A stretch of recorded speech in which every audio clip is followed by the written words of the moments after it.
let's jump over.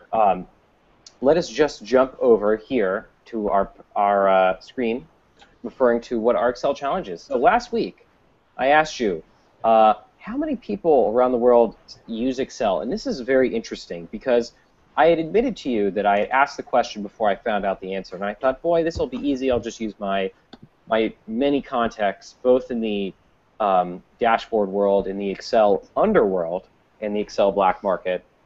Those are real things.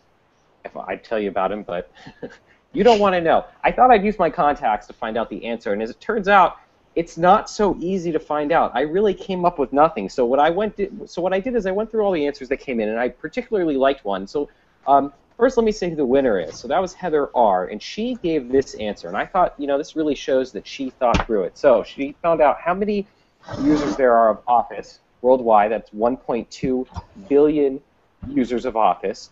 And she thought, well, let's say about a third or 2/3 of them use Excel. So that gives us a 780 million Excel users. So I thought that was a really good answer of the answers that came in. So she has been picked to win our Excel challenge. So congratulations. And I will follow up with you on our prize and how to collect. So this is a good one. This is a very interesting one. What version of Excel had an Easter egg featuring the Hall of Tortured Souls? So you remember, this is, I think, our second Easter egg question for this show. So if you remember, the Microsoft programs used to have Easter eggs in them, and those Easter eggs you could get to them through a series of keystrokes. So if you remember the Hall of Tortured Souls, we're looking for the year or the version of Excel in which that happened. So those are our questions. That's our challenge. If you think you know the answer, you can go to excel.tv and post online. You can tweet us, or you can go to our Facebook page or group, and that is how you'll respond. So what I'm going to do now is stop sharing just for 1 second, because we also have another thing that we're presenting. Now, if you recall, John Acampora was on our last episode, and his challenge to you, he wanted to know what you can use VBA, what kind of things you can use VBA for. So of all the answers that we got, about 60 comments, of all those comments, we picked a few at random. I picked a few names at random, and I put them in my trusty wheel. Now let me show you this trusty wheel.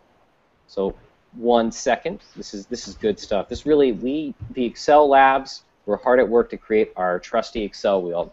And this is our prize-winning wheel. And I took a few names at random, and we put them in our wheel. And now we're going to add another level of randomness. And whoever is the winner of this is going to win a free Pro VBA course from John Acampora, and I'll reach out to you, the winner, on how to collect. So let's do it. 3, 2, 1,